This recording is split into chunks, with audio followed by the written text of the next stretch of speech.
All right, good afternoon. We have our day one of our council retreat, February 2024. Hard to believe. All right, so first up is our charter overview. Yes. So Leslie and I are going to tag team this presentation. It is similar, very, very similar to the one last year, but it's always a good reminder of the charter. So I will start off on the first slide. It talks about the charter was adopted in 2014 by the voters in Clark County, and it was amended a couple of times subsequently after the Charter Review Commission. Basically, the charter establishes a separation of the executive and legislative powers. Legislative, meaning county council, the executive is county manager, and the 6 separate elected offices, which are the assessor, auditor, clerk, prosecuting attorney, sheriff, and the treasurer. Article 1 of the charter does talk about a little bit more distinction between the powers, the legislative and executive. Each branch has their own responsibilities and their contributions in how our county is governed and administered. And we'll go into more details on those in the future articles because it does get into a little bit more details. There shall not extend its authority into the other branches. And again, this goes into details in the other slides. So Article 2 goes into the legislative branch. The majority of the council constitutes a quorum, and the county takes action by vote of at least a majority of its members. The rules of conduct for business, so this is basically electing the chair annually, the vice chair, the chair responsibilities, and also boards and commissions. And each counselor is on a 4-year term after they have run. The powers of the council, basically, the council is the policy-making body. They adopt ordinances, resolutions, and motions. They adopt levy taxes, appropriate revenue, and adopt budgets. Provide compensation for county employees. Comprehensive plan and land development codes. Public hearings are conducted on matters of public concern to assist in performing its legislative responsibilities. Collective bargaining, the council establishes the parameters for compensation and benefits, and then, but no operational items within the collective bargaining agreements.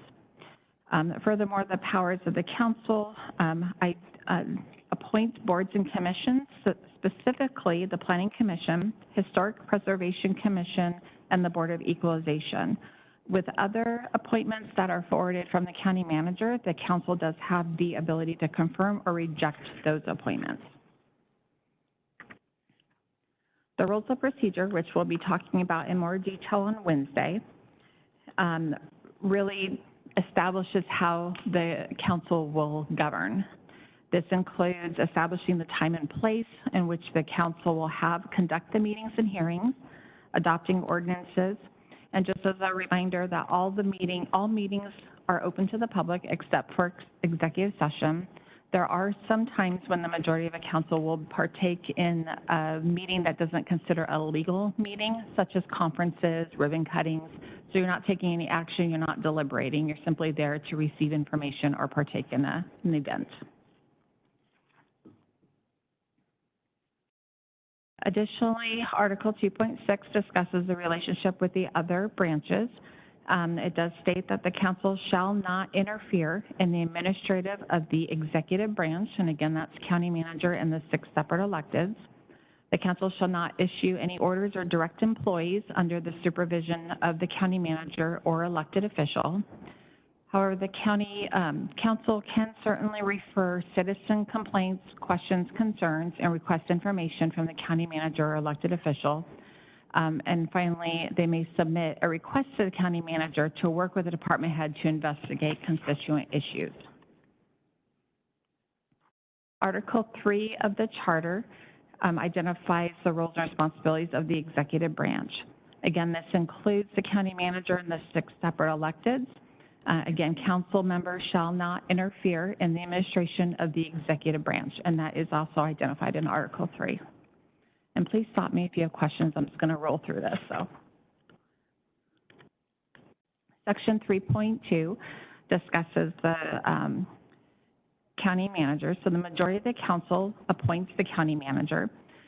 One of the charter amendments that was passed in November 2022 provided an opportunity for the council to consult with the 6 separate electeds prior to making appointment. They do not have a vote. It's simply to talk about the qualifications, get their feedback prior to the council making a decision. The council does establish the terms of employment by written contract.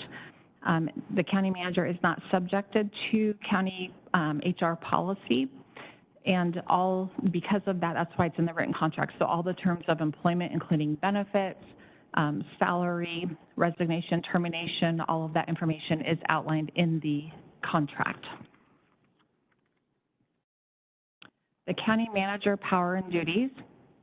The county manager serves as the county's chief executive officer, supervises all administrative departments, again, non-elected official departments, prepares and presents a budget annually to council or more often if needed, determining the best organizational structure and assigning of duties within that structure in the county.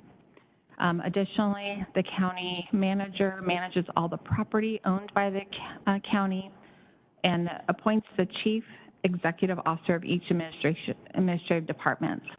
I'll also note, and I mentioned this a little bit earlier, that there are appointments that the county manager does for boards, commissions, and task force that the council can either accept or reject.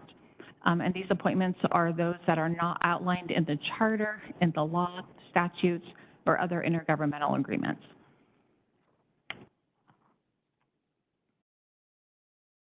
For the elected official portion of the executive branch, again, that includes the 6 separate electeds. All of those electeds have the ability and the authority to appoint all officers and employees within their office. They all need to comply with the human resources policy. With that said, if a separate elected wants to adopt their own HR policy, they can do so after we bargain appropriately.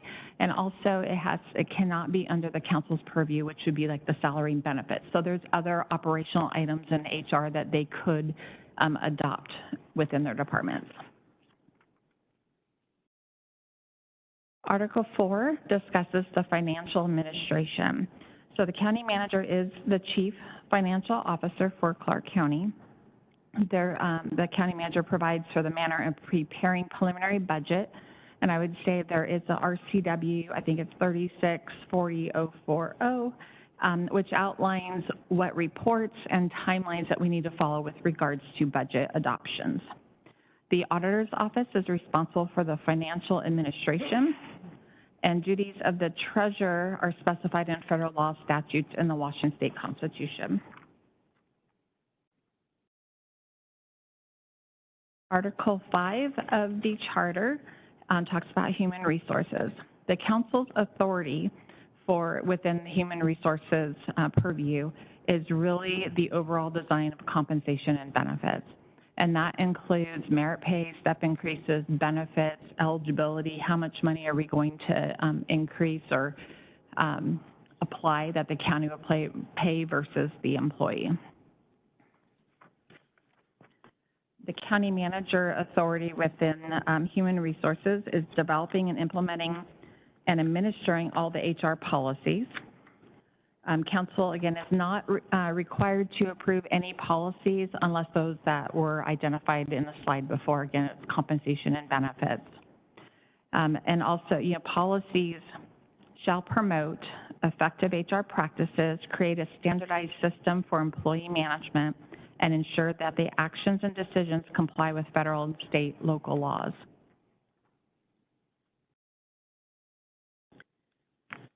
Article 5.6 discusses the employment and status as an elected official, specifically that no county elected official shall hold any other office or employment within county government during the term of office.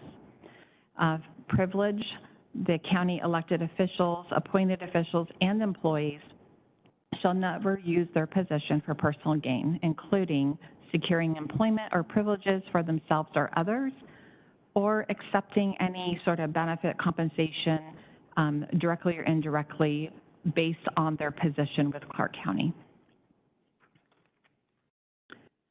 I will hand this over to Leslie to continue with Article 6.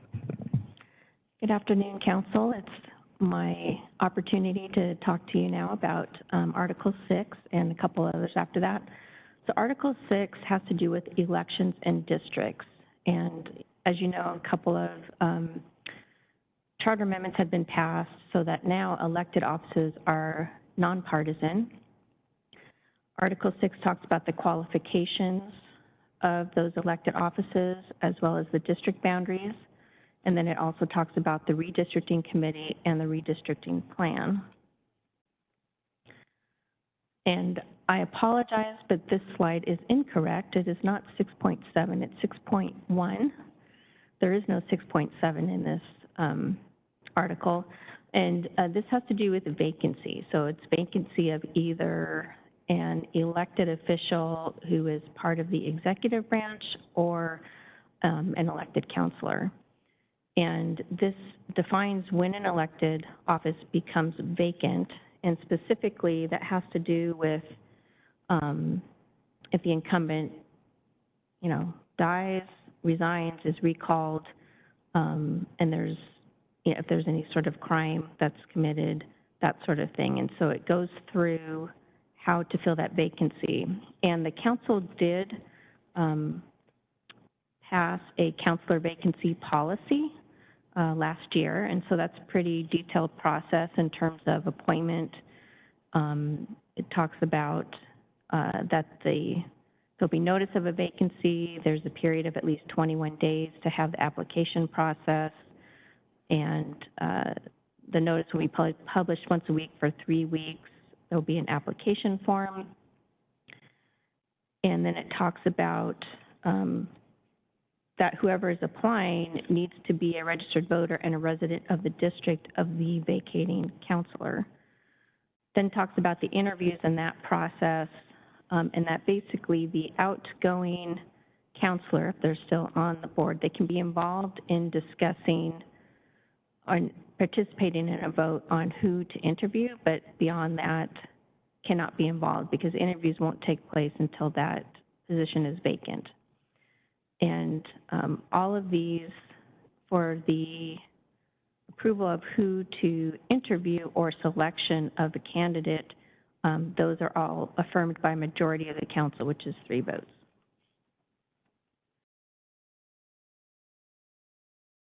Okay, next slide. Make sure I didn't miss anything. Nope. Great. So now we're talking about Article 7, which is the initiative and referendum. And the basis of this is basically that the power of the people of Clark County can make certain proposals and either approve or reject them at the polls. So that's what the initiative is for. Any member of the public can follow the process that's in this Article 7.2 and propose amendments to or a new Clark County ordinance that is then given to the voters. So there are specific procedures for that. The mini initiative, what makes that different is that rather than the initiative going to the voters, it actually goes to the council for review. And it also has certain deadlines. Referendum is when members of the public want to basically, if a Clark County code has been passed, they do have to file with auditor within 10 days of that passing to try and have that challenged, that ordinance that's been passed. And then lastly, there is recall. I have a question on 18, and this is probably added somewhere in the documents itself, but on the term of office for counselor elected to fill the vacancy, that would be until the next election is certified? Okay, let me find the policy here.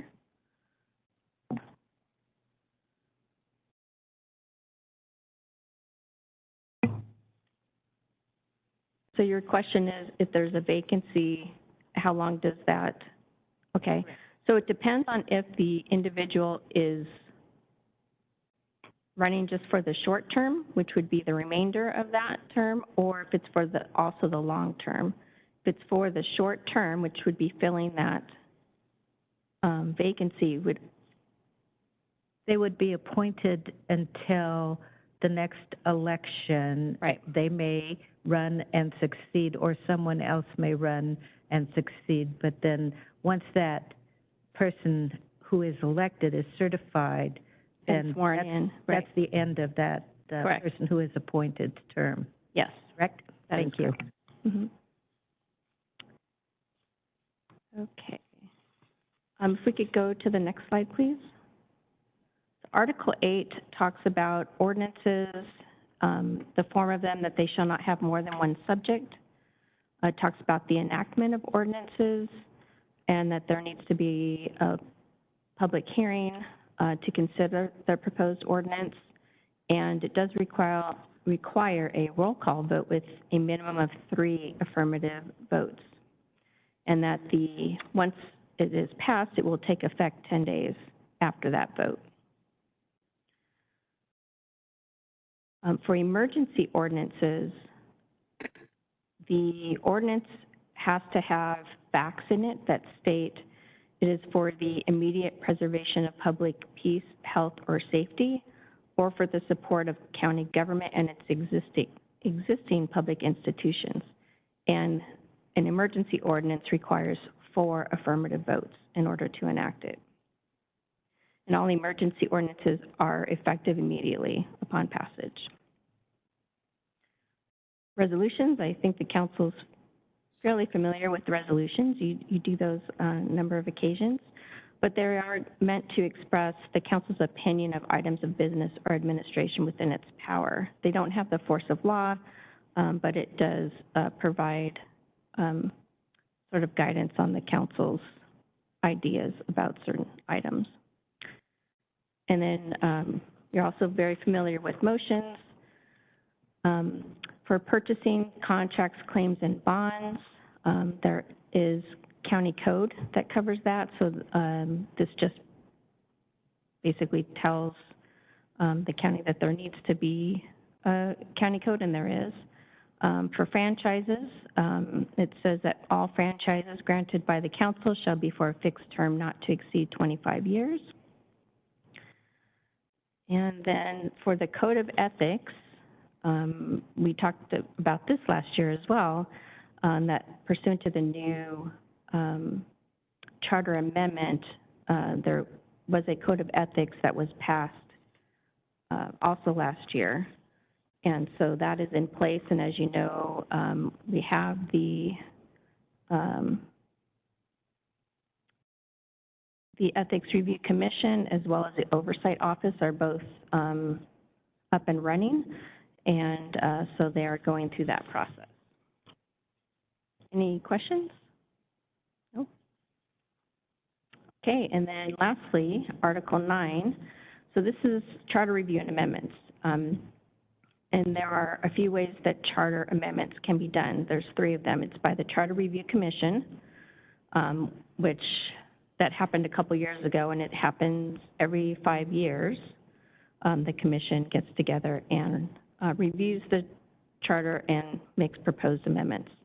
The council can also propose amendments, and I did actually check with the auditor's office, just in case it came up, that if the council wanted to provide or submit a charter amendment, the council would need to provide a resolution, the ballot language, an explanatory statement for the voters pamphlet, and names of committee members for statements for and against no later than the primary, which is August 6th.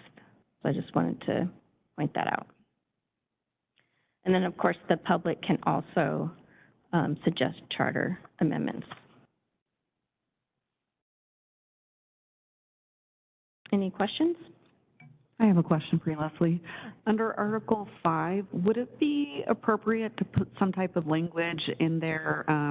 Recently, during the Planning Commission interview process, we had a county employee apply, and I thought it was a bit of a conflict of interest.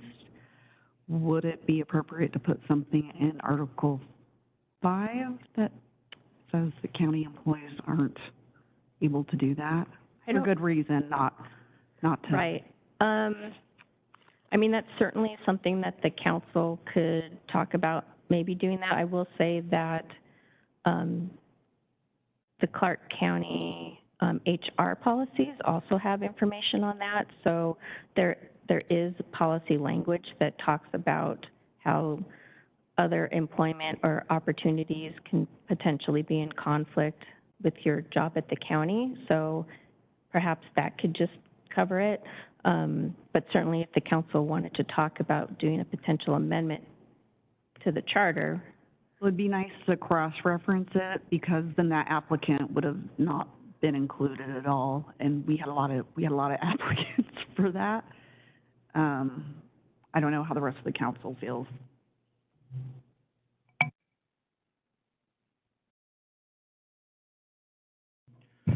So, first of all, I'm not sure what's intended by our agenda and how much substantive discussion. If we have substantive discussion, should we be doing it now as we go through this tutorial on our? Yes, you can do that. Yes. Okay. All right, so specifically, what would you like to have answered by council? When we were doing the Planning Commission interviews, do you recall there was a candidate that was a county employee that was in the stack of applicants? I personally thought it was a conflict of interest.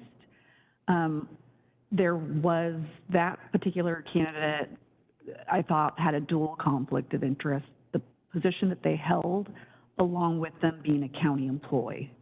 So it was mentioned that it's already mentioned the HR resources, but I thought it would be nice to cross-reference it, because when our supporting staff get applicants, they could just let that person know, hey, per, the guidance, we can't allow, so it would be less, because when I'm reviewing applicants for, any committee or board, it takes our time.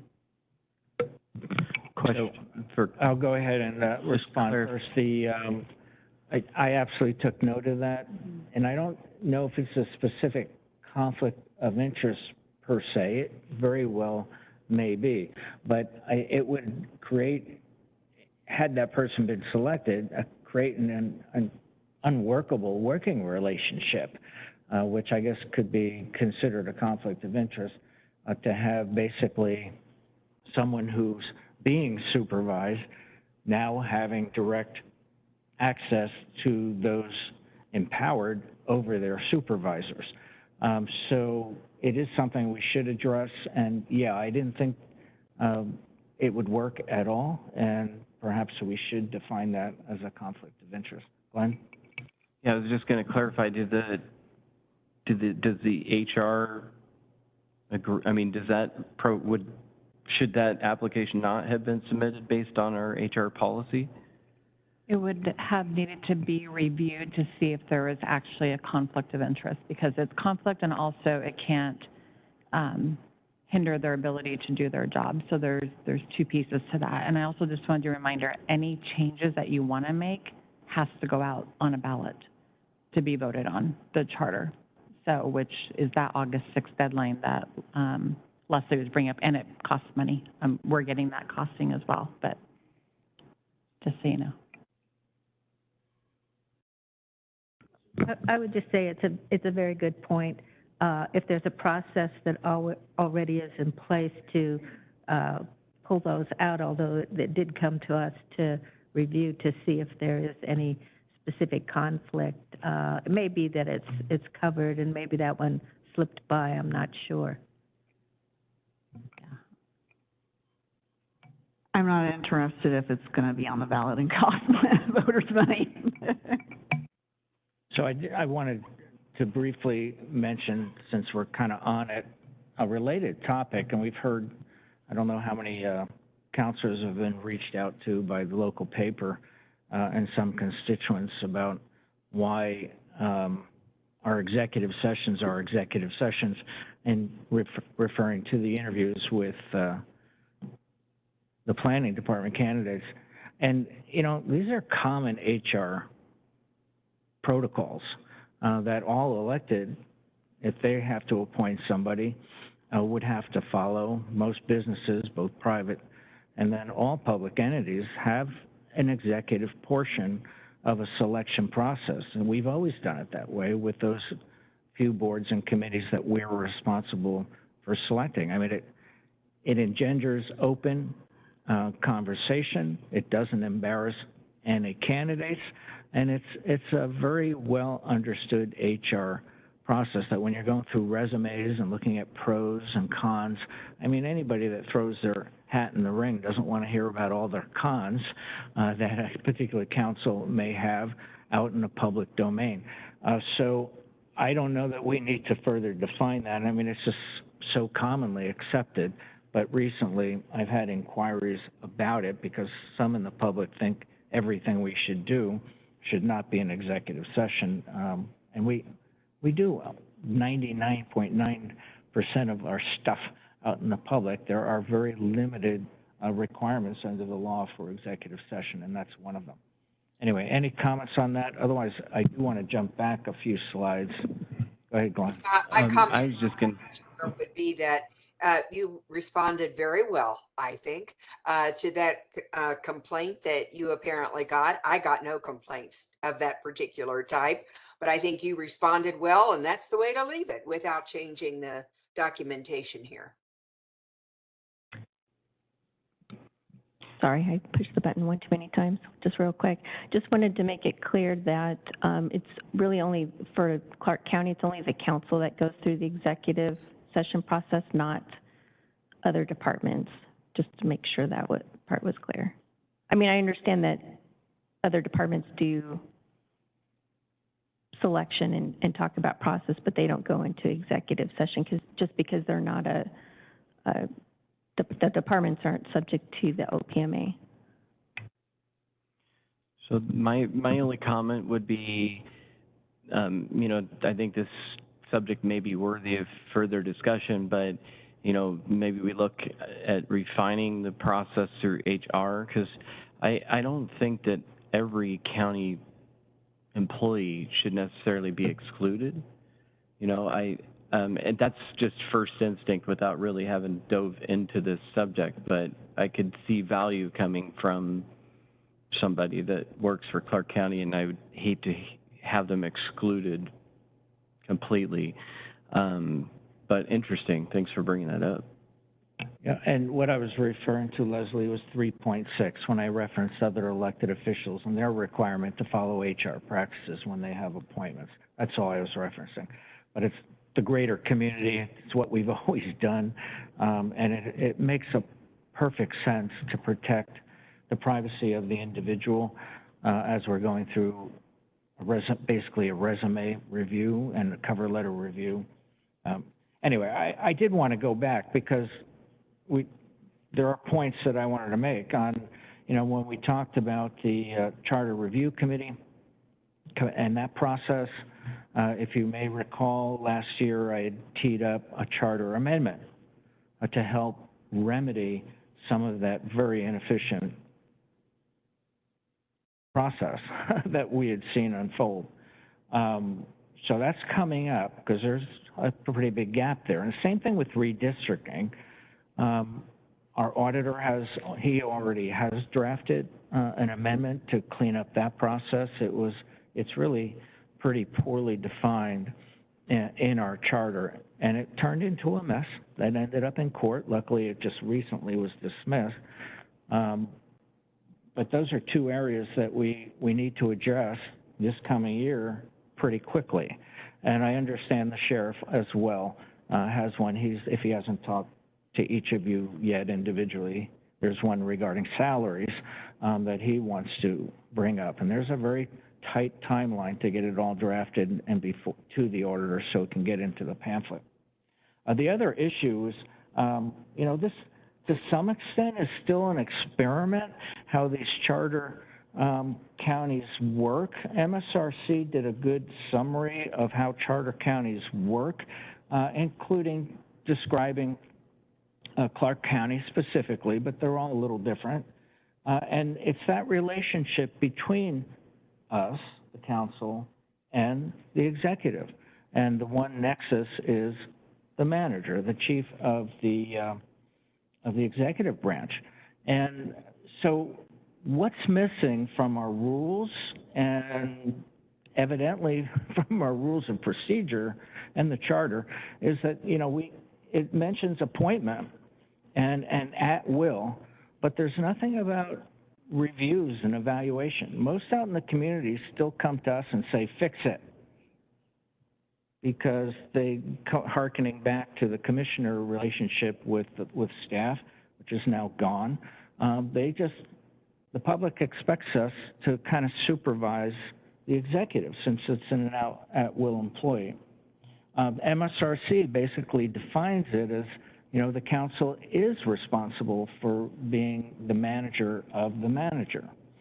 But, you know, I don't see that language anywhere in our charter and rules of procedure. And we address it in one way, and I think we should. You know, I've been recently heard that we have no common practice for actually doing annual reviews, which most large bodies do. Since I've been here, I think we've done 3 or 4. I think the previous manager had 2. We should do that every year.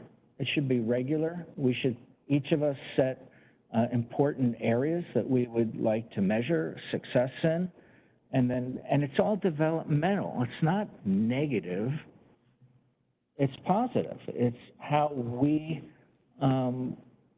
gauge how our at-will manager is doing across the entirety of the executive branch, at least those not run by other elected officials. So anyway, that's something we need to address at some point, because we didn't do an evaluation this year, and we're missing an opportunity to impart our vision for the county and to see progress in whatever area you think is important. Anyway, I've raised a lot of issues that I think we really need to address. So just to respond to that, I did let council know I was setting executive sessions for performance, and we may have our first discussion this coming Wednesday. And I'm more than happy to put that in a contract. I don't think it needs to go out to a vote of the people to put it in the charter. Rules of procedure, in my opinion, is how the council governs. But I'm more than happy to, if it makes you more comfortable to have it in my contract, I'm more than happy to do that. Perfect.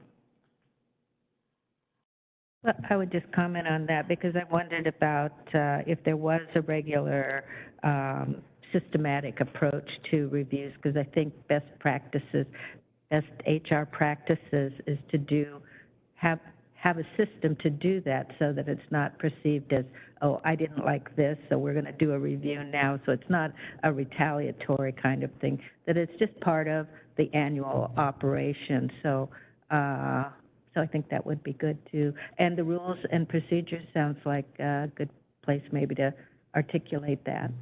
Yeah. So I was just going to say, yeah, I agree. I think that there should be an automatic process for that once a year. But Kristen, is there a chance you can turn the volume up a little bit? I'm struggling to hear people today for some reason. Thank you. You were sneezing earlier. Maybe you have congestion.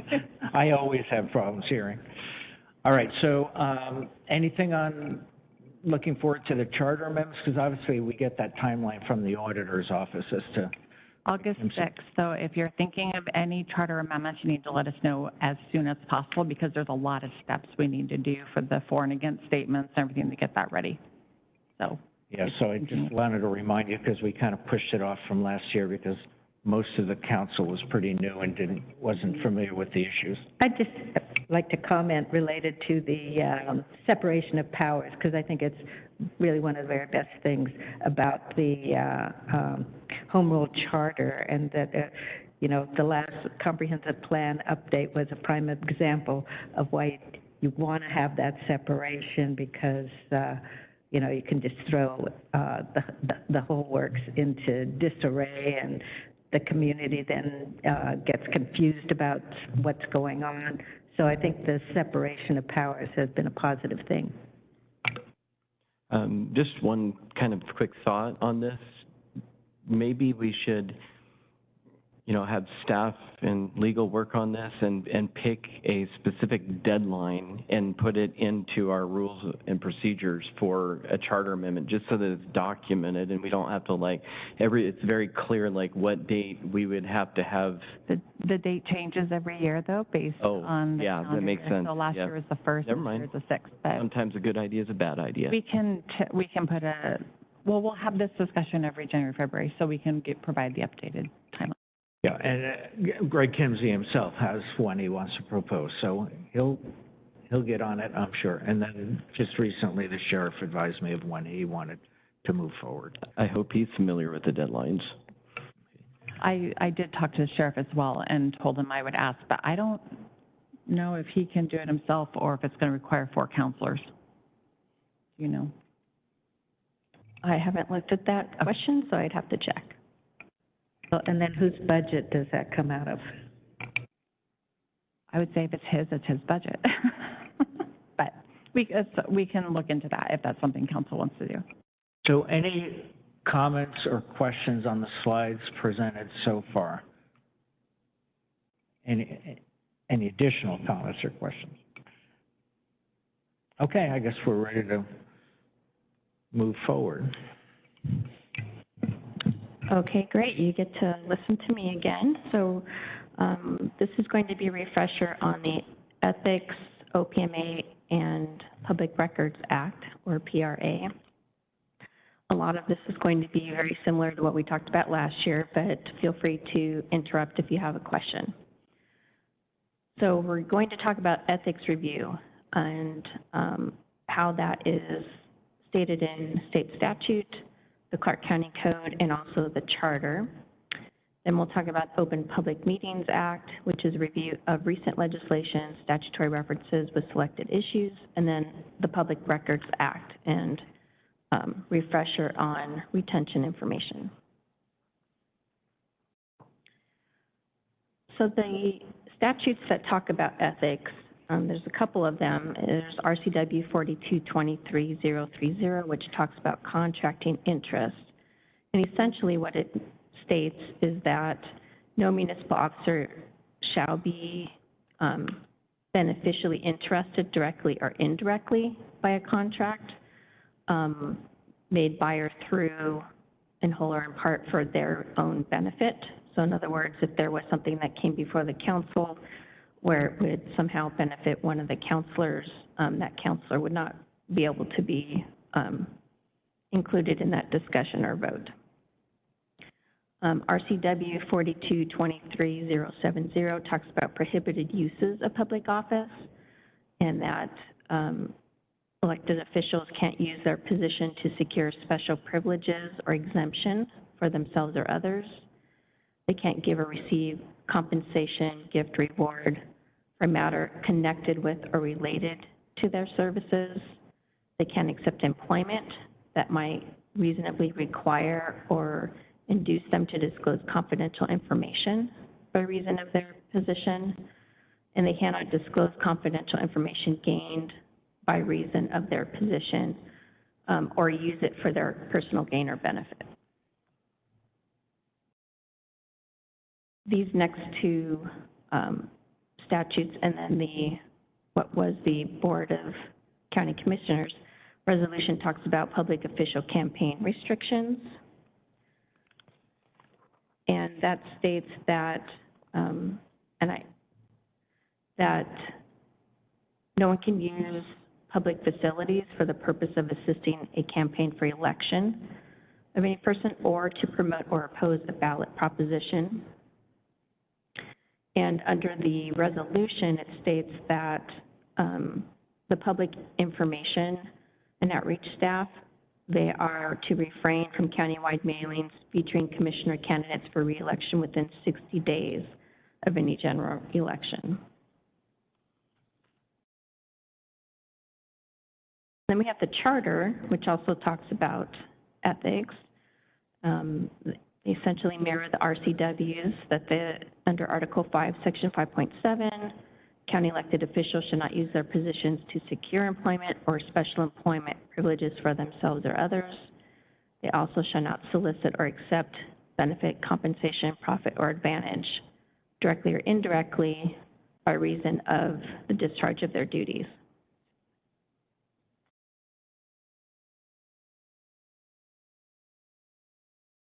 And then, we actually already talked about this, but the Charter Amendment, Article 8, Sections 8.12 and 8.13, directed the council to establish a code of ethics, which the council has done that. The Ethics Review Commission is up and running, as well as the Ethics Oversight Office.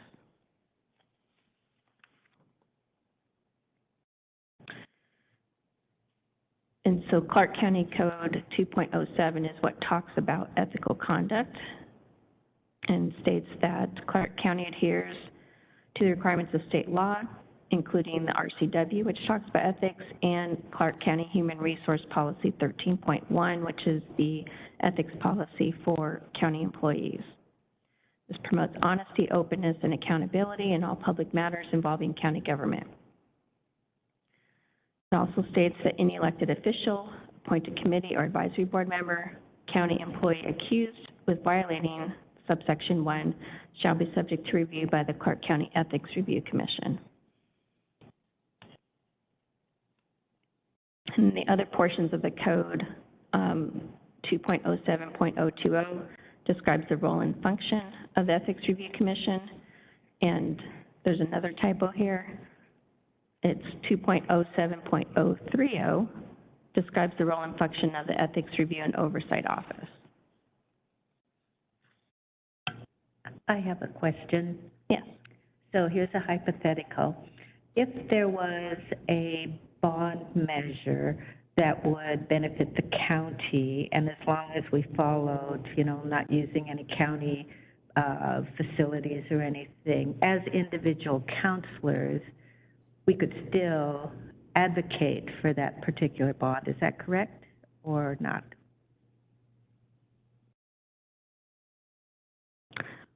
I'd like to review that just to make sure, but the prohibition appears to be on the use of public resources to back that. So I'd have to check, though. The only thing that makes me pause is that if it's in your capacity as a counselor, I'd have to check and see if there's any issue with that part of it. I don't know. So let me check and I'll get back to you on that. Thank you. So we just need to make sure we don't use the office, use the buildings, posting signs on the buildings and stuff. I think that's my understanding of it. But we can, as an individual counselor, we can support however we want as long as we're not using any public facilities. I would say, first and foremost, this is a lot more complicated than you may think, if you're going to personally benefit in some way. Yeah. I mean, so first, I would say, we used to have this hammered into us as judges. One, disclose it. Hey, I am uncomfortable with this. Do I have a conflict of interest here? Sometimes just disclosure is enough to remediate, but it also gives the PA or some other ethics counselor the ability to say, boy, let's look at this to see if you have to recuse yourself. It's not just a matter of going out there and saying, I support this bond measure, but if it's, it depends on the circumstances. Always, and especially if it's something that comes before us, and you're going to see it on the Lower Columbian Fish Recovery Board, because we do a lot of grant rounds approval there, and you have to file declarations of conflicts of interest. Right. I mean, if you're going to vote on something, that's obviously where, and it benefits you personally or your family or someone near and dear to you, you may actually have a conflict of interest. Well, Anyway, I think it's more let me complicated. provide why I'm asking is related to the jail remodel and expansion, and there may be, it's yet to be determined if there would be a bond measure, and whether or not, and I would certainly not benefit, except in terms of maybe public safety, by supporting that, and as long as we comply with not using any public resources to support that, whether or not we as individual counselors could support a bond measure related to the jail.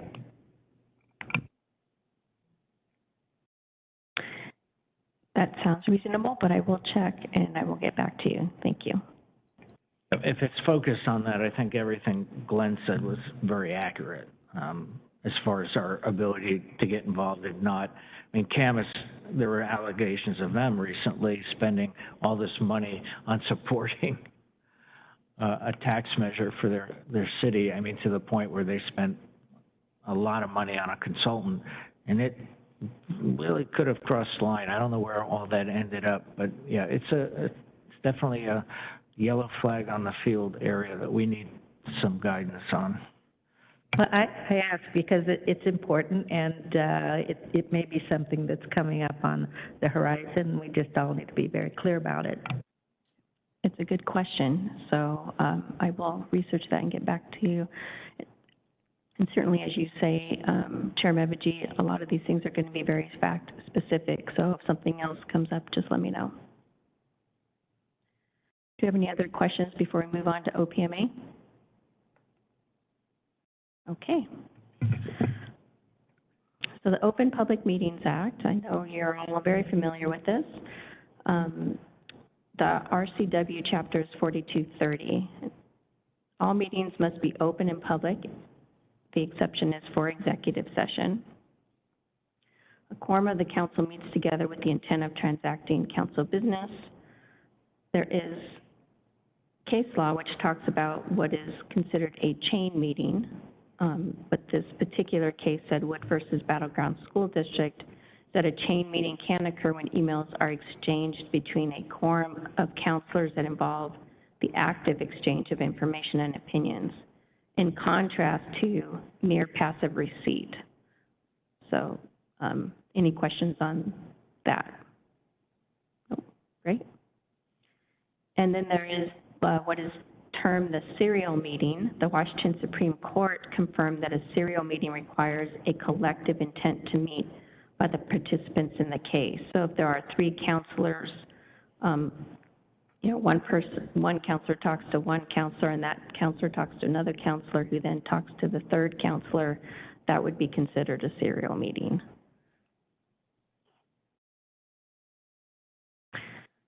In regards to action, all action must take place in an open public meeting. And the transaction of council business is included but not limited to receipt of public testimony, deliberations, discussions, considerations, reviews, evaluations, and final actions.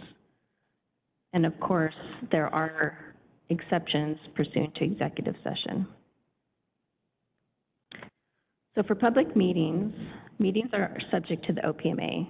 They must be held in a physical location. They must allow the public to attend in person, unless, of course, that there's an emergency. And then any or all members of the governing body can choose to attend in person, or they can meet remotely. It is encouraged but not required for a governing body to provide a remote attendance option as long as there are no limitations to an in-person attendance. And Clark County already does that, so we comply. So for public comment is required at regular meetings of a governing body which takes place where final action is taken. That's defined by RCW 423240. So regular meetings mean recurring meetings held in accordance with the periodic schedule declared by statute or rule. And for the council, the rules of procedure state that regular meetings are the Tuesday meetings and the Wednesday council time meetings. Those are regular meetings. Final action is defined by statute, RCW 4230.020, which is defined as a collective positive or negative decision or an actual vote by a majority of the members of a governing body when sitting as a body related to a motion, a proposal, a resolution, an order, or an ordinance. I have a question on this one. So it's regular meetings and final action? So it's Yes. both of those things? Right. Because with Wednesdays, I mean, we may give some directive, but we're not actually voting on Right. a policy decision on the Wednesday meetings. So could you clarify that? Certainly. So I think there was discussion last year about this, in that while there are some meetings where there isn't final action taken, but sometimes, you know, the collective thumbs up could be considered, you know, you're taking a vote on something. So to the extent where, didn't want a situation where we'd have to guess every Wednesday whether or not there would be final action, so instead we just have public comment at every council time. So it's not, it wouldn't be required, but, you know, for best practices, it just seemed that would be the easiest way to deal with it. Leslie, could you please go back one slide as well? Certainly. Can you go back one slide, Kristen?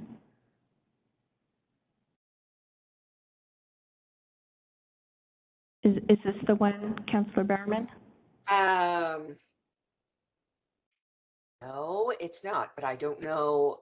Is there a slide after that? Yeah. How about this one?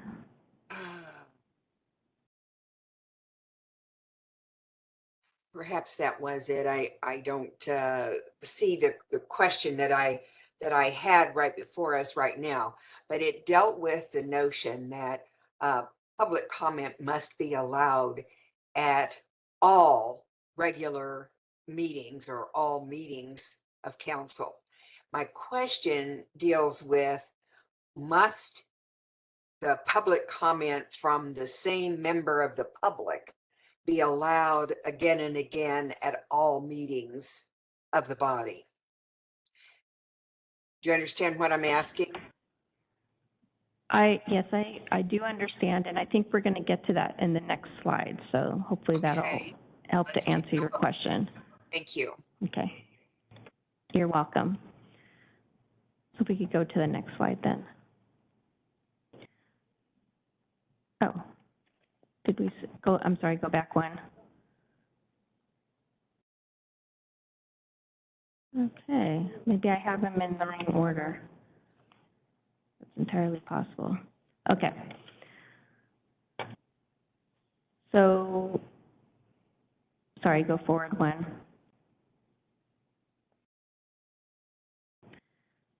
Thank you. This was actually the one that I had in mind with a question as well on the first bullet there. Okay, so the public agency must allow for the public to comment at the meeting or submit written comment prior to or at all regular meetings. Now, the RCW does not specify when during the meeting public comment must be taken. This is a policy decision. So the RCW doesn't say you have to do it at the beginning, you have to do it at the end, or you have to do it at certain times. That's up to the council to decide that as a policy decision. It does state that while you allow verbal public comment, when feasible, it should also provide an option for verbal public comment to be submitted by telephone or video conferencing. And I'm looking for my... Question on that real quick. Sure. So at our meetings, we have open public comment, and then we have comment on the consent agenda, and then we have comment on public hearings. I mean, I'm curious, could all those be combined into one public comment period, or do they have to be separated, and I'm wondering if specifically if the public hearings have to be, So public hearings do have to be separated because essentially the public hearing is its own hearing within the council meeting. So it's a closed session. You start it off as a hearing, it gets recorded. So all testimony has to happen during okay. that time. But consent and open public comment could essentially be combined theoretically? Well, I mean, I guess theoretically you could just have, I guess it would just be open public comment. And that open public comment could include comment on consent and separate business items. I wasn't providing advice at the time that came along, but I assume that part of the reason they're separated is because oftentimes council will take comment on specific issues before they're going to vote on it. And so, maybe that's why they're separated that way. But that, that would be something the council could look at if they wanted to change that. But that's my understanding of why it was enacted that way. Okay, yeah, I just know we're gonna have that conversation sometime tomorrow, so thank you.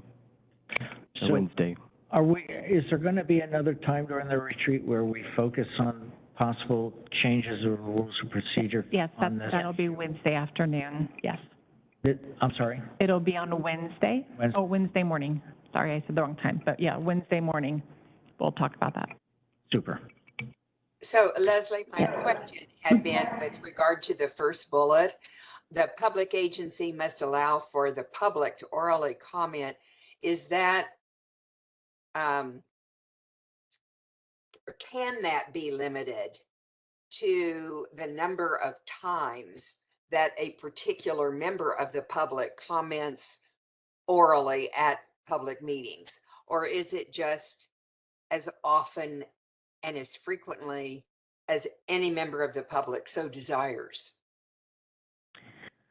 That's a good question. This is maybe another reason why there's separate types of public comment during the meeting. So when it's about the consent and separate business items, the council can say, okay, this is the time to only talk about consent and separate business items. And so the council is able to limit the public comment to only that. When it's open public comment, it's anything that's related to county business. Certainly if, any individual wanted to comment at any of those times, including at a public hearing, they are allowed to do that. So we can't really limit the number of times someone does public comment. It just depends on if you can limit the subject matter in terms of what it's about. If it's about a separate business item or if it's about the public hearing. But if it's open public comment, I mean, it's pretty broad. Does that answer your question, Councilor Well, it Bowerman? does, although I'm trying to connect your words to what's written here, and I'm not seeing that. This, and I understand when your words are connected to the content of what is being discussed. When it is the person, I don't know that there is or isn't. I don't think it's addressed here, actually. Is it? And maybe, and Leslie can tell me, I think when she was explaining earlier as well, having the separate public comment for agenda items and open public comment, if you combine those, they would only have one opportunity instead of two if they continue to be separately. That's true. I can certainly look into those issues so that we can be prepared to discuss on Wednesday when we talk about the rules of procedure, if that's helpful. It would be, and I wonder too, if a single individual can, when it's just open a public comment, could comment, let me just pick a number, 5 times on different issues that related there. Is that okay or no? And I'm wanting to tie it back to what is written here. So I'd have to look into that, but when we're talking about open public comment, the rules of procedure state that when someone gives public comment, it's for 3 minutes. So I would imagine it would just be 3 minutes, but I can look into that. So the question is, how many sets of 3 minutes can one person have according to our rules? So I think that we have a lot to talk about on this topic, particularly on our day 2 of the retreat, because I certainly have a lot I want to say about it too. I just want to comment here based on some other emails that we've received. We've been dealing with this issue ever since I've been on the council. It's challenging to every council in the country, in the city of Clark County. It's just, you know, we have business to conduct, and we don't open it up to a personal blog. But we have never, during any of our discussions in the past, tweaking of our rules of procedure, ever tried to limit public comment. I mean, we've always looked for ways to accommodate and to expand, knowing that the friction point is we have business to conduct and we need to keep it on topic and not just all over the world say whatever you want as often as you can say it during our public comment time. So we do have the finance team here, and I think they're still awake, sitting in there, waiting to get their chance to get to item number 3. So can we save the rest of this discussion for when we actually look at tweaking our rules once again? Anything else, Karen, for right now, or can? No, I don't know what lies ahead in this particular topic as presented here. Is there anything else, Leslie? I don't know. We're going to go on to the Public Records Act from here, I believe. So unless you want to hold off on that as well, Chair, we would delve into this a bit.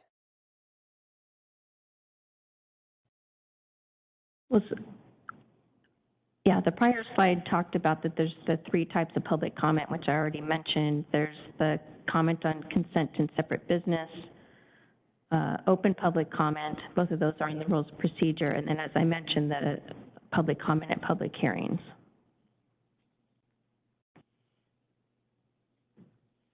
And then the public meetings are governed by the procedures of the OPMA and occur when there's a quorum of the governing body that meets together. The public hearing is primarily intended to obtain public testimony or comment before a significant decision is made. A public hearing can occur as part of a regular or special public meeting, or it can be entirely separate from a public meeting. Public hearing is necessary when due process is required or when a specific statute or local regulation requires one. And sometimes a local government holds a public hearing when it desires public input on a sensitive or controversial policy issue. So that's the extent of the open public comment. I would suggest that if particular counselors have a question, you can send me an email and I can take a look at that before Wednesday. Does that work, Councilor Bowerman? You bet. Thanks. Thank you. So the last portion of my presentation is the Public Records Act, which is under Chapter 42.56. And the state law says public records are presumed disclosable unless there's an exemption. And the chapter is liberally construed with its exemptions narrowly construed. And this is to promote public policy and to assure that the public interest is fully protected. The public records are broadly defined and they contain 3 elements. The record must be a writing, which is defined in RCW 4256.010 subsection 4, and it includes any recording of any communication, image, or sound. Then 2, the writing must relate to the conduct of government or the performance of any governmental or proprietary function. Virtually every document a government agency has relates in some way to the conduct of government business or functions. And then 3, the writing must be prepared, owned, used, or retained by the agency. The Public Records Act states how individuals are to make a public records request. So when a person makes a public records request, they're not required to give a reason for the request. They can request any document and don't have to explain why. However, to obtain the records, they must ask for existing identifiable public records. The requester satisfies that requirement when they provide what is called a reasonable description of the record that enables the agency to locate the requested records. That being said, the requester does not need to identify the record with precision. A requester is not required to use the exact name of the record in a PRA request. And then the agency has a duty that its procedures provide the fullest assistance to inquirers, which may include assisting persons to identify the documents requested. Agencies can ask a requester to clarify a request when it appears to be unclear. The RCW then states that the agency must conduct an adequate search, and the search must be reasonably calculated to uncover all relevant documents. An agency can also ask the requester to clarify the request to help them assist them in the search. And we talked about this last year, but under the PRA, no one can be charged a fee for the inspection of the records. So an agency cannot charge a person for the time required to search for the records. However, a requester can ask the agency to make copies of requested records, and the agency can charge for those copies. And that's set forth in statute.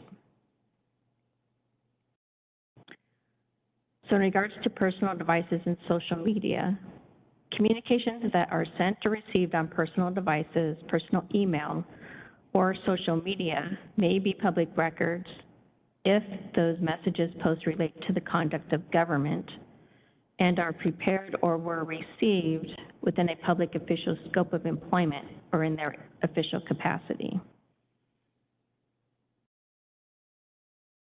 And there are certain retention requirements. So for best practices, the suggestion is to use only county email address for county business. Using personal email or personal phone for agency business, including text messages, may open the door to requiring a search of a personal device for responding to a public records request.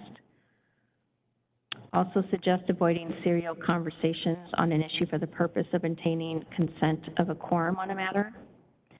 And if more than 3 counselors are in attendance at a meeting that's not noticed and open to the public, the suggestion is to avoid conversations with more than 2 counselors and try not to sit together. So that's the end of my presentation. Does anyone have any questions? All right, thank you. I guess you guys are up.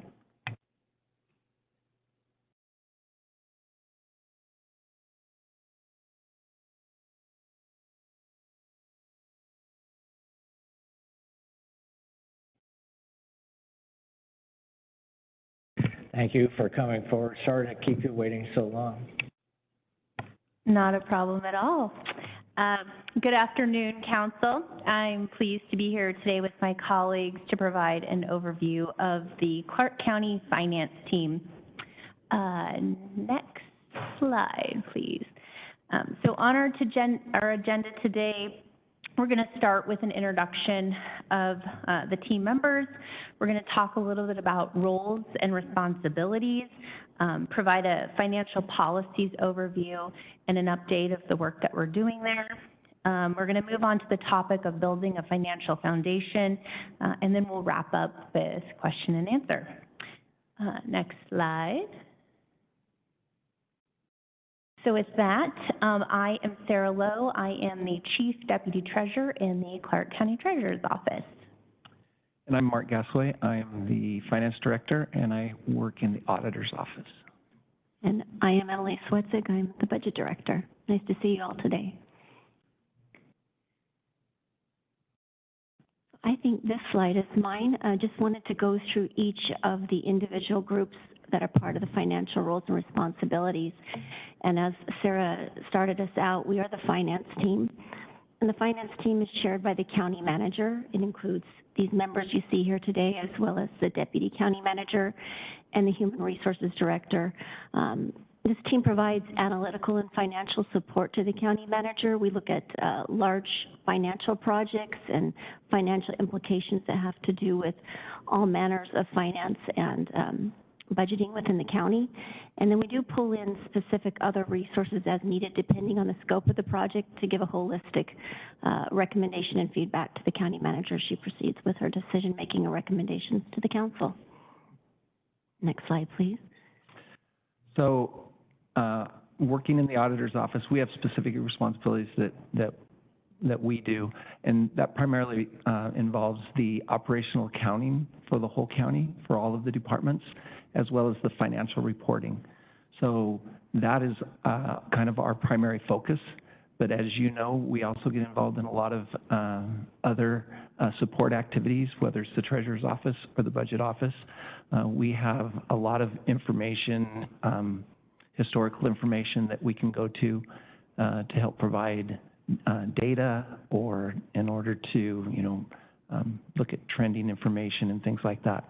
So we have several other functions as well. Because we do the financial reporting, we also are involved quite a bit with internal controls throughout the county to make sure that our processes and our transactions are being processed correctly. And that's one of the primary responsibilities that we have. Because of that, we also have a internal audit function that looks at not only performance audits, but really focuses on those internal control areas to make sure that we have strong capabilities there.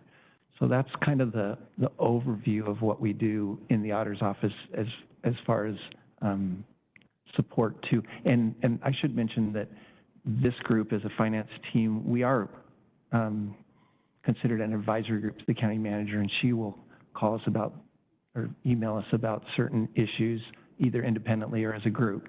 So although we work in independent offices, we collaborate a lot together on different projects. So county finance is a three-legged stool, and the treasurer's office is sort of that fast-spinning daily wheel in the process. You've got us doing daily activities, sort of the auditor's office doing the monthly stuff, and then the budget is sort of that, annual or biannual process. We are considered the bank of the county. So we support not only the Clark County as an organization, but also the 40-plus taxing districts where we serve as treasurer. We bill and collect about $1 billion annually in property taxes. We run an investment pool for all of our unused cash, and that's about a $1.1 billion endeavor. We process banking transactions annually of about $8.5 billion, and we manage a debt portfolio of $1.4 billion, of which the county's portion is around $55 million. Specific to the finance team, my role is really to provide support in the areas of debt and revenue projection, and then advise as needed on all other financial matters as directed by the county manager. And the budget office is here to help facilitate the budget process. We work very closely with the county manager throughout the year and with all the departments and offices to collect everything and assess everything to present through the annual budget process. We have staff that support the departments with the submission process, and we also collaborate with both the auditors and the treasurers as part of a financial team review of budget requests.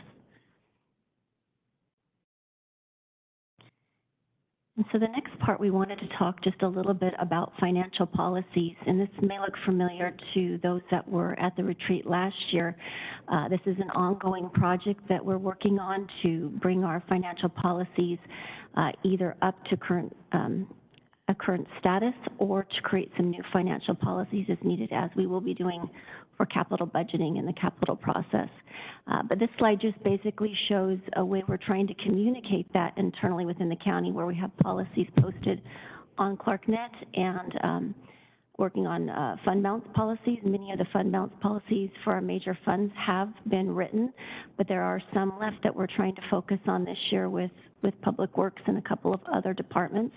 But this is a great resource if you want to see what we've got that exists out there on the ClarkNet site.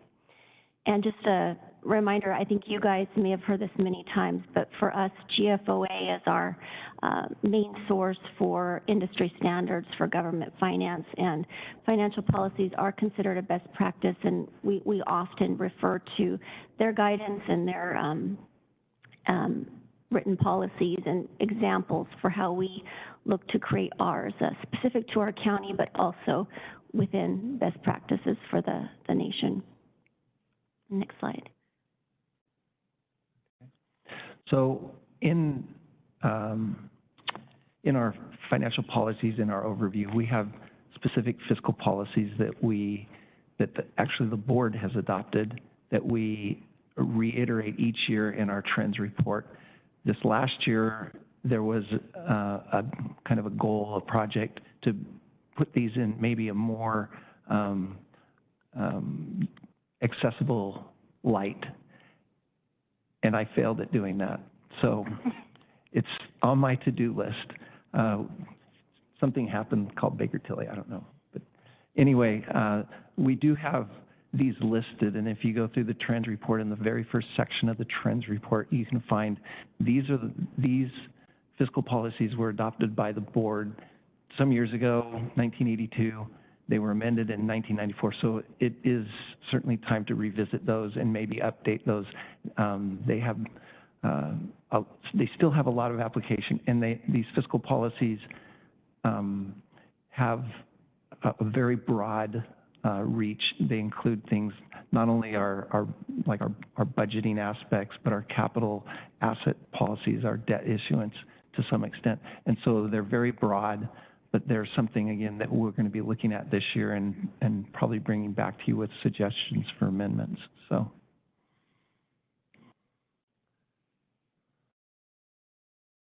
This is where they can be found. This is, again, on that slide that Emily just showed you, where we're trying to make the accessibility to these financial policies well-known or well-placed, so that you can see that you can reach those fiscal, that report, the trends report from this web page. So.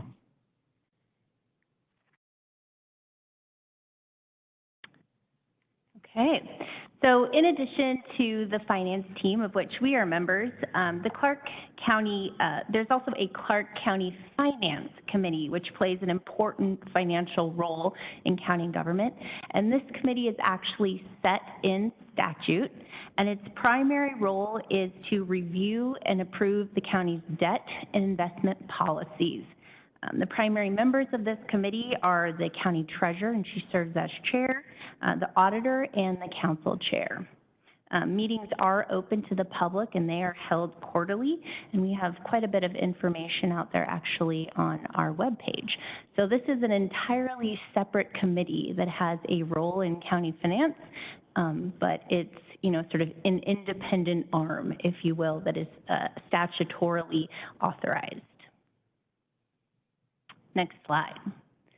So as I stated, one of the primary roles of this committee is to review and approve the debt policy. And unlike Mark, this policy is very up to date. We actually had the opportunity to update it and review it in February of 2022. The policy has been accredited by a statewide organization, which we feel, is really important when you're dealing with matters of debt and finance. In terms of an overview of the policy, really the policy focuses on trying to ensure that any financing or debt that the county might incur is in alignment with the county's financial plans. So can we pay back any sort of loan or financing that we're taking out? It also clearly establishes roles and responsibilities. Obviously, I'm working for an independent elected, so it needs to clearly define what the treasurer's role is, the county manager's role, and the council's role. And the council has the ultimate role of authorizing any and all debt that the county would take out. And I think that's really the main takeaway that I want to leave the council with, and it's one of the main takeaways that I try to emphasize with departments, is that the council must approve all debt in advance of it being issued. The policy also details, eligible debt instruments. There's also limitations that are set in statute, and those are actually quite large limitations that are based on the county's assessed value. So although we have those sort of, bumpers, if you will, on what we can do in terms of debt, it's really about what we can pay back, not necessarily what we're authorized, like a credit card limit. We don't want to just run it up if we can't pay it back. And it also looks at structuring preferences. So how long can we issue the debt for? And sort of what can we use it for as well? And then, as with all debt issuances, there are post-issuance compliance requirements. So if you're taking out general obligation debt, those obligations to report are ongoing and through the life of the debt. So up to 20 years or more if the debt payment goes on beyond that.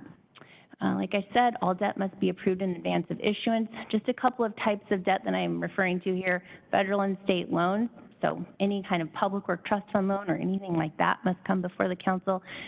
That includes interfund loans, which we've done here before, and then all types of general and limited obligation debt.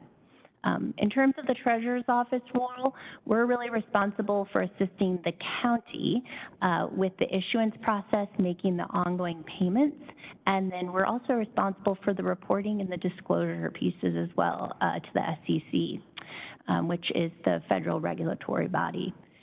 We also hold the contracts for the council, for bond counsel and the financial advisor.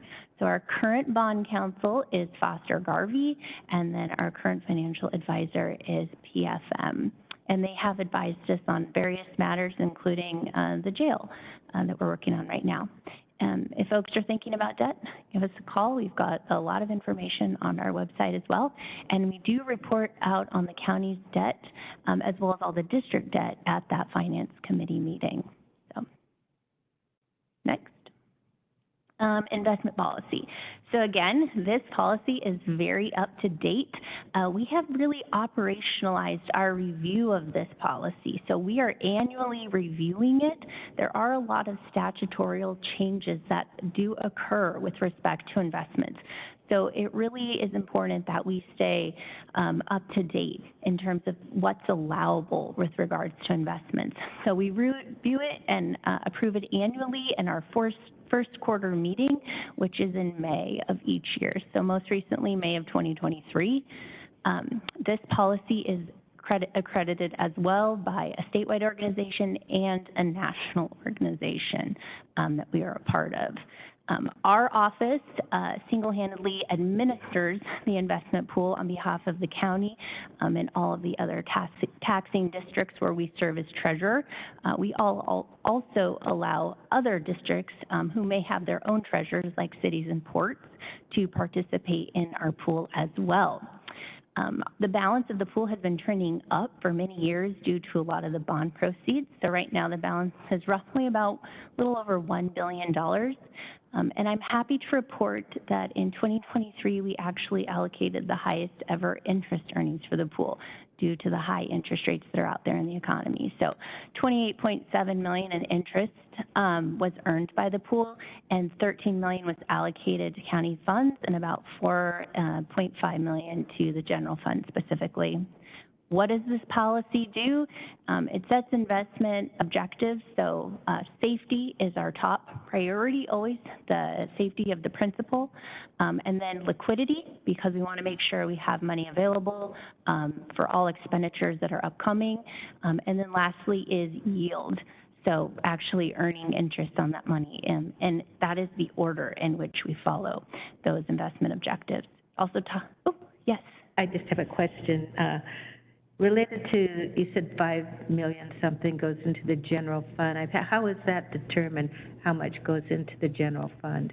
Yes, so it is based on the daily cash balances of the fund, and we allocate interest each month. So basically, we're taking an average of what that fund's balance is, and we're sort of prorating that against all the other funds. And this year, the general fund received $4.5 million in interest earnings.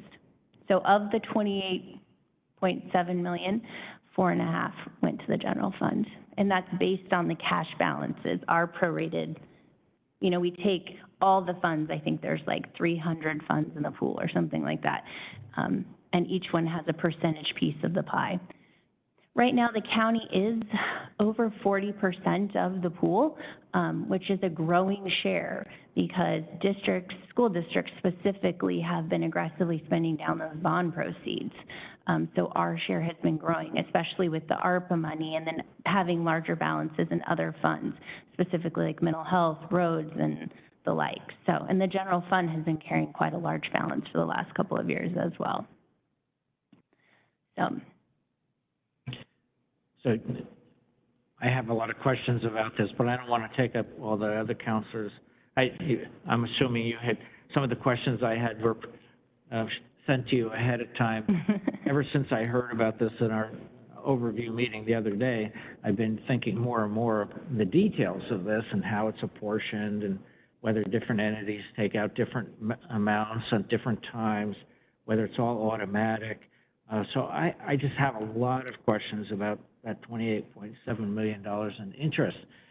Congratulations, and it gives us a great bond rating ourselves, but I look forward to another meeting. So now that I've generated all my questions, what I just would like a little bit more transparency of the flow of this money, who it goes to and when, and who makes those decisions. But let's save it for another day. Yeah, and we do have our upcoming Finance Committee meeting on February 15th, and our investment advisor will be presenting there, as well as the investment advisor, which is GPA, will be available, and those meetings, obviously, you'll be participating in them as the council chair, and they are open to the public. All the information regarding the investment pool is on our county website. The investment policy is very lengthy and detailed in terms of how we operate the pool and the authorities that we're operating within, largely based on state statute. But yes, we look forward to answering your questions. That sounds like a perfect occasion. Can I ask just one question, though? Our retirement pool is separate from this, is it not? Yes, that is with the state. We send those monies monthly to the state, is my understanding. Every payroll. Every payroll, okay, twice a month. Yeah, so we're not holding on to those monies. So I'll just finish up really quickly. The last pieces of the policy are that it talks about the eligible instruments that we can invest in. And it's a lot of U.S. Treasuries, really, and agencies, really high quality, safe investments. And the policy also just establishes the internal controls, sort of who does what, how do we make sure the money is safeguarded, and then we report all earnings through Workday, and we do utilize the system and the work tags, and we also have Bloomberg and other investment software. Again, the meetings, Finance Committee meetings, which we report in detail out on the investment activity, are quarterly, they're open to the public, and all the information is on our website about that. So I can hopefully answer more detailed questions in that meeting if there aren't any now. And I would just do a kind reminder, if any counselor is planning on attending outside of the chair, please let Krista know in case we have a quorum. We just have to notice it. And I think we have had other council members attend recently, so yeah, probably good to know. Thank you.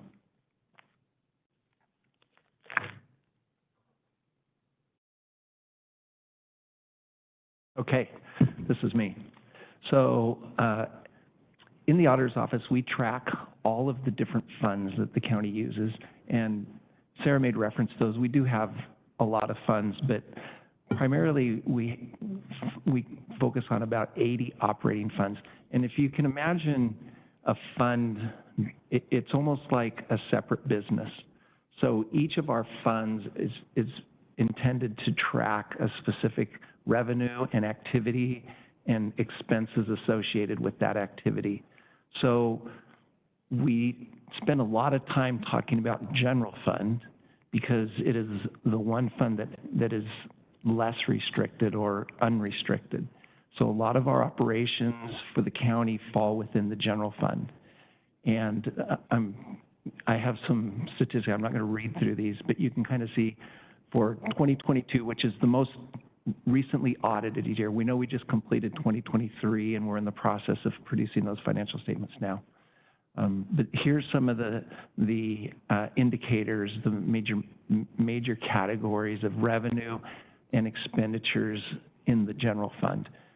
The activities that fall within the general fund include our law and justice, our administrative offices like the auditor, treasurer, and assessor. There's our internal service departments like our IT and some of our other county manager departments as well. So when you think about the county, you have to kind of think about, well, what business am I talking about? Is it a departmental business that would fall within the general fund, or is it another business? And I'm going to go into those more restricted funds next. So any questions on the general fund? Okay, I do have up there listed what every year we evaluate what our unassigned fund balance policy needs to be. You can see that in 2022, our target was $31.2 million, and we actually ended up with our unassigned fund balance around $44 million. So we are right now well within our fund balance policy for our unassigned fund balance. So, next slide, please. Okay. Okay, we have several other activity-specific funds, okay, and we call these governmental funds. One of the largest of those, in fact, the next largest is the road fund. So the road fund receives property tax revenue. It also receives other, fuel taxes, other types of revenues to generate both the operational side and the capital component within the road fund. So again, these revenues become restricted, so we have to account for those separately. So once those are in or not once they're in, but once they're determined that they're going to be part of the road fund, they have to be put in that road fund and they have to be used for those restricted purposes. Okay, we're no longer talking about general fund revenue like a general fund property tax levy or general sales tax. These are specific and must be used for specific activities. Okay. Here's another major governmental fund, and the reason why this is listed because we've had a lot of activity in our health department lately. So again, the revenue types that go into here, you'll see that you don't have any property tax revenue going into this fund. Most of the revenue sources for the health department are coming from either license or permit revenues or grants. We do transfer some funding from the general fund into the health department. But again, different structure of how the revenues are received. And again, expenditures, primarily staff time. You can see almost 75% of what goes through the health department is for staffing. So here's just an example of some of our other governmental funds. We talked about mental health sales tax. We have a event center. Our fair is part of the event center. Camp Bonneville. It's interesting because 3 years ago when we were talking about Camp Bonneville, it was a pretty big topic, but you can see that the activity there that is going through that fund is getting less and less. There's some internal revenue that we generate actually from timber sales that's in a different fund. This is actually the grant fund that we're looking at here. We have an exhibit called a dedicated revenue fund, which is also, there's a lot of activity going in that because recently we have received payment back from the City of Vancouver PFD for what they had owed us into that, and we're looking at how we can use that funding that now is going directly into the, for the exhibit hall. Public safety sales tax is a new fund. We just started collecting that. There's been a lot of discussion around that, so I'm not going to spend a lot of time on it. However, I did want to mention that there is legislation that may change how public safety sales tax is collected when a county like Clark County instigates the tax. There's a 60-40 split. As we know, the county receives 60% and 40%. And there's actually the possibility of doing 3/10. If the first tenth is already enacted, then the cities don't have an opportunity to enact that tax. However, the legislation currently would change, that's being proposed would change that. So if the county has enacted it, the cities could also enact the second or third tenth. And if they enact it, the 60-40 split doesn't happen. It becomes 85% city, 15% county. So that would change the nature of that tax significantly. So that's pending legislation? Yeah, I think it was, I don't know if it's actually made it through the first round, but it was legislation that had been proposed in this current legislative session. So. Yeah, I don't think they covered it today, but they briefed, our lobbyists briefed it before. Yeah. What's the mental health sales tax unbalance today? Unbalance today? I should have listed it up there, huh? Yep, I believe it's around 19 million. Mm-hmm. So. Thank you. It's updating. Yeah, I think at the end of 2023, once we close the books for the year, it'll be around 19 million. Yeah, and I think Jordan is actually leading an effort of having discussions internally of how to maximize that with our different stakeholders internally. So, questions on that? No? Okay. Community development, again, our building fund, it's a restricted fund. And again, if you look at how the revenues are generated for this fund, 66% or 2/3 of it come from the license and permits that are used for building. So the intent of those licenses and permit are to cover the costs of issuing permits, monitoring the construction, doing the inspections, and that fund actually has been very consistent over the last 2 or 3 years. For years, it was almost like big swings in how that fund, but it's been very balanced over the last 3 years. We do have a fund balance policy with this fund. Because of the building cycle, they have to have a pretty significant fund balance because a lot of the activities, once you issue that permit, take 6, 8, 9, 12 months. So you can see that our fund balance is almost a year's worth of expenses. But if we were to shut down today, we would still be obligated to continue those projects. So those projects that we've issued permits for. So that's why you can see that fund balance appears to be higher. However, it supports the activity or the commitments that the county has already made. So, next slide. Our Parks MPD fund, we've had some discussion on lately. Again, this is a special district. Once you receive the tax revenue for the MPD, it can only be spent within the MPD. It cannot be spent outside of the MPD.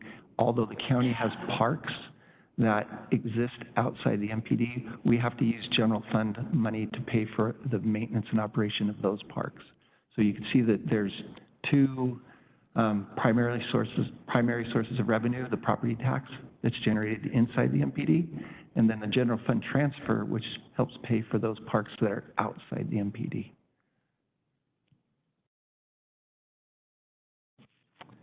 Mental health sales, there you go. Sorry. There's your mental health sales tax. It looks like the ending fund balance would be about 22.5 million. I forgot we had this slide in here. And that's 2022. Actually, I think I've tried to get that for this year. I would add that that ending fund balance still needs to equate for the minimum fund balance and any commitments for the 2024 budget. So it will be less than that, but it is still, it's a very large fund balance. Yeah. From a good news standpoint, though, we did earn about $500,000 in interest because that balance was sitting there. I just looked at that, so. Back to our interest, so. Yeah, Well, I that's earned certainly some- good news. Yes, I would report that. And I just want to point out the characteristics of this fund. Again, sales tax, 100% of the revenue with some interest. But you can see how the expenditures are spread out over a lot of different activities. So each of these funds, if you look at the characteristics, they're all different. And so again, it's like accounting for different businesses, each one of these major funds. So we can move on to the next slide. This is just kind of a summary. We have these special revenue funds, REIT, real estate excise tax. We have 3 different funds where we're collecting real estate excise tax, primarily the REIT 1 and 2, 1 being less restrictive and 2 being more restrictive. And we may only be using 2 right now because we used to have a third that we would use for parks. We have traffic impact fees, 16 of those. We have park impact fees, 21 of those. And again, those are set up by different districts and different functions. Park impact fees, we have, previously we had them divided into acquisition and development. And several years ago, they combined them into one. So we're trying to spend out the money from the older funds, the acquisition and development funds, because the combined funds are much more flexible in how we use those. So conservation futures, and we have technology reserve, and that's project related. So when a technology project is created, we'll put the funding in that particular fund. So it's not funded out of general operations. We actually have the funding set aside in a technology reserve fund. Next slide. These are enterprise funds. Enterprise funds are different and accounted for differently. They're treated like a business. So Tri-Mountain, our solid waste, and our clean water fund, which we've just recently had some discussions on the clean water activity. The fees that are generated from clean water are meant to pay for the activities associated with that fund. And so an enterprise fund is intended to pay for itself. So it's typical that they don't receive a general fund subsidy. It's typical that they may have some small grants and some things like that that they also receive, but it's mostly generated by the fees from the activities that are associated with those. These are internal service funds. These are used to help spread costs throughout the county. For example, for our general liability insurance, all of the different departments contribute to that. So even those funds like a restricted fund, like road fund or a building fund, have to contribute to the cost of our insurance. Same with our central support services, our facilities. We charge out the cost of those activities through this fund to all of the different the different users of those services. So,